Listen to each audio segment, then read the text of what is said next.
Nouvelle édition du journal sur Télé 50. Bienvenue à tous. Dimanche, Joseph Kabila, le chef de l'État, a reçu le ministre brésilien des Relations extérieures, Mauro Vieira, qui est en séjour à Kinshasa. Les deux personnalités ont évoqué la possibilité de raffermir et d'approfondir les relations, des coopérations. Autre point abordé, la question sur le changement climatique, dont la réunion est prévue en décembre à Paris. Les deux pays ont convenu de travailler en synergie pour protéger et conserver leurs forêts pour le bien-être de leur peuple et du monde. C'est un reportage de la presse présidentielle. Les questions relatives au renforcement des relations des coopérations bilatérales dans différents domaines, notamment l'énergie, les transports et l'éducation entre Kinshasa et Brasilia, étaient au centre d'un entretien fructueux de près d'une demi-heure que le président de la République, Joseph Kabila Kabange, a eu dimanche 30 août 2015 dans la matinée avec le ministre brésilien des Relations extérieures, Mauro Vieira, en visite de travail de 72 heures à Kinshasa.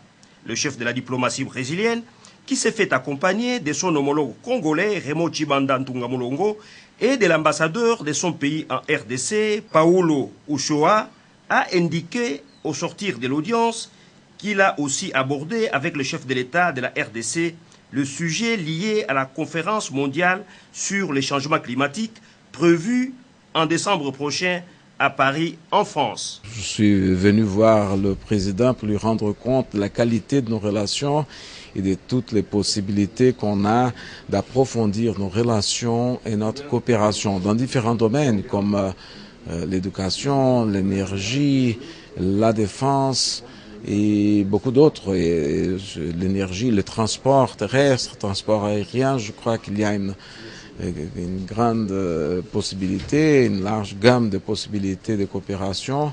Nous avons déjà reçu au Brésil un nombre important de presque 400 étudiants universitaires de la République démocratique du Congo qui sont allés faire ces études aux universités brésiliennes. Nous voulons continuer à avoir des relations de ce haut niveau. Le Brésil et le Congo sont les deux pays au monde qui ont le plus grande forêt tropicale et qui sont vraiment les poumons du monde. Il faut travailler pour les conserver, pour le bien de nos peuples. Et par ailleurs, le chef de l'État est attendu à Pékin pour la célébration du 70e anniversaire de la victoire de la Chine sur le Japon. Sont aussi attendus sur place le président sud-africain Jacob Zuma et égyptien Al-Sisi Mohamed Abdel Fattah. Alors, nous parlerons donc aussi de cette, dans l'actualité également, ouverture hier lundi de la 4e conférence mondiale des présidents des parlements à New York, aux États-Unis. Ce sommet qui se tiendra au siège de l'Organisation des Nations Unies jusqu'au mercredi de septembre portera sur la paix, la démocratie et le développement vu sous l'angle parlementaire. La RDC est représentée par son président de l'Assemblée nationale, Aubin Minakou. À la primature, le rendez-vous de chaque lundi matin a été respecté. La troïka stratégique a bel et bien eu lieu et présidée par le Premier ministre Matata Ponyo. Les discussions ont tourné, comme d'habitude, autour de l'état de la situation économique tant nationale qu'internationale. Le Premier ministre a fait savoir aux différents membres de la troïka que sur l'ensemble du territoire, la situation sécuritaire reste calme. Marlon Kachamou. Primature. Ces lieux est l'objet chaque lundi d'un ballet ministériel. On y parle économie. Sujet on ne peut plus sérieux, mais avant la réunion, un peu de détente. Tous les habitués presque présents, presque puisqu'il manque les ministres de l'économie. Les voilà qui rejoignent la salle de la Troïka sous musée en buste, semble leur rappeler sa célèbre phrase « N'est jamais trahi les Congo ». L'emblématique table ronde est déjà recouverte des tas de dossiers qui y jonchent. Il ne reste plus que Matata. Et les discussions peuvent commencer. Enfin, il est parti de ce côté-là.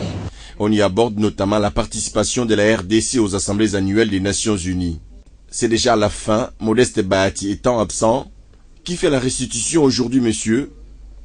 Les vice-gouverneurs de la Banque centrale du Congo. Après l'évaluation qui a été faite avec la situation arrêtée au mois de juin, cette croissance devait se limiter aux données actuelles à 8,4%. 8,4%, c'est toujours, nous sommes dans la même trajectoire de croissance. Mais nous ferons peut-être moins bien que l'année dernière où nous avons fait 9,5%. Il n'y a pas lieu de se décourager parce que quand vous voyez la situation dans l'ensemble sur le plan mondial, la République démocratique du Congo fait plutôt des efforts louables. Et qu'en est-il des prix intérieurs? Grâce à la bonne tenue de finances publiques et à une politique monétaire qui reste prudente, les niveaux de prix est resté relativement stable, c'est-à-dire nous sommes largement en deçà de 3,5% qui était la cible pour cette année. Ils ont assuré leur tâche hebdomadaire, évaluer la situation économique du pays et en rendre compte à la population. Très sereins, ils s'en vont vaquer à d'autres occupations de la nation. Changeons de cap, le vice-premier ministre et ministre de l'Emploi a clôturé hier lundi les travaux de la 31e session ordinaire du Conseil national du travail. D'après Willy Makashi, les objectifs assignés ont été atteints et parmi les retombées de cette session, on note l'adoption du document actualisé de la politique nationale de protection sociale ainsi que le réajustement de SMIG grâce à Lambo. L'être humain ne peut rien sans travail. C'est comme ça que si le travail n'est pas pris en compte, il n'y a aucune retombée qu'on peut attendre et donc la vie sera mise en difficulté. Les travaux de la 31e session du Conseil national du travail se sont clôturés sur une note de satisfaction.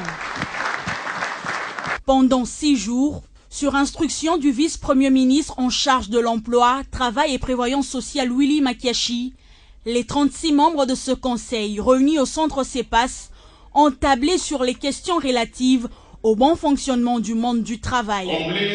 Parmi les résolutions issues de ces travaux, l'on note l'adoption du document actualisé de la politique nationale de protection sociale, de l'emploi et de la formation professionnelle, l'adoption d'un plan d'action national de lutte contre les pires formes des travail des enfants, ainsi que le réajustement du SMIG. L'ouverture et la clôture des travaux de ce Conseil national du travail est un signal fort qui démontre, voilà, le SMIG qui a été un tabou hier.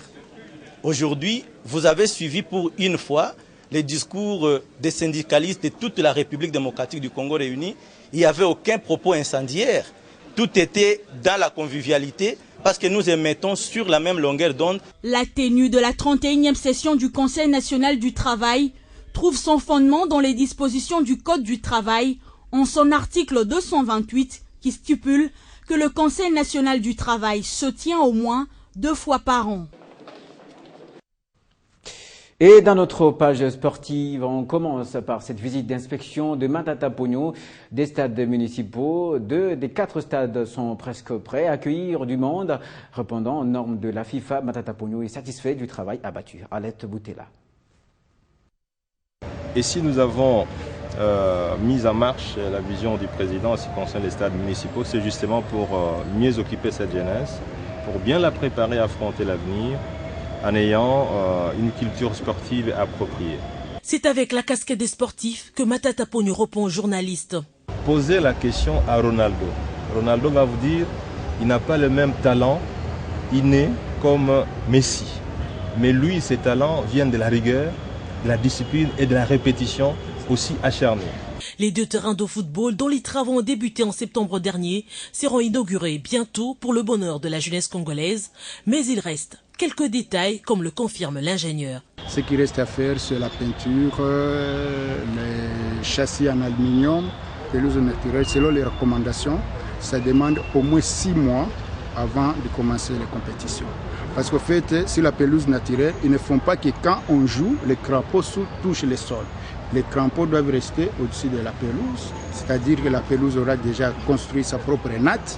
Mais avant son utilisation, Matata Pogno a voulu s'assurer de son effectivité, d'où l'intérêt de cette visite guidée, et à ce côté, le patron du sport congolais Samalou Kondé. Oui. En passant par l'aire de jeu, avec la pelouse naturelle, les vestiaires, les gradins, le parking et même les alentours du stade, le chef du gouvernement est plus que satisfait du travail abattu grâce à une main-d'œuvre congolaise.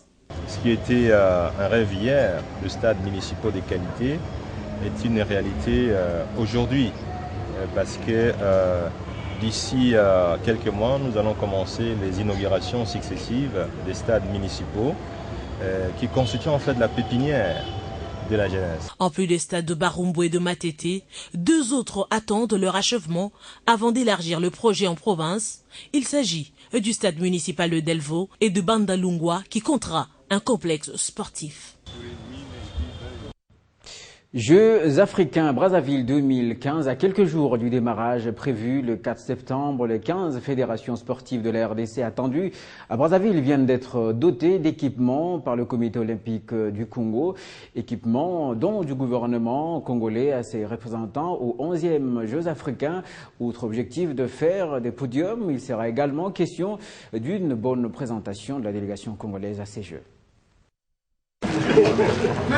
Dans ces lots d'équipements remis aux différentes fédérations sportives concernées par les 11e Jeux africains Brazzaville 2015, l'on retrouve les survêtements, chaussures et casquettes. Voilà qui garantit une bonne présentation de la délégation congolaise de l'autre côté du fleuve. Aujourd'hui, nous disons, outre les performances sportives, il faut soigner aussi l'image du pays, l'image du mouvement sportif. Voilà pourquoi nous nous sommes aussi investis du côté équipement. Nous avons cherché des équipements de grande qualité. En attendant les matériels des compétitions pour chacune de ces fédérations, cette remise d'équipement est d'un grand apport psychologique, reconnaît le président de la Fédération de tennis des tables du Congo. Mais je pense que c'est une très très bonne chose. On a bien planifié les choses cette année. Depuis 2014, nos réunions, nos préparations, nos stratégies de préparation ont été très bonnes. Il y a eu un grand suivi. Aujourd'hui, ces équipements représentent beaucoup. C'est une très très bonne chose qu'on soit arrivé à ce niveau-là. Le gouvernement congolais tient à une participation qualitative de sa délégation à ces Jeux, dit du cinquantenaire, d'où son implication dans la préparation et l'organisation de ces différentes fédérations. Je peux vous assurer que le gouvernement de la République est en train de jouer sa partition aussi. Déjà, nous avons, grâce au gouvernement de la République, pu avoir de quoi commander ces équipements, de quoi organiser la préparation. Une première délégation de la RDC composée d'une centaine de personnes quitte Kinshasa ce mardi pour Brazzaville, qui, dès ce 4 septembre, sera la capitale du sport africain. Ce journal est terminé. Merci de l'avoir suivi et de rester fidèle à nos programmes.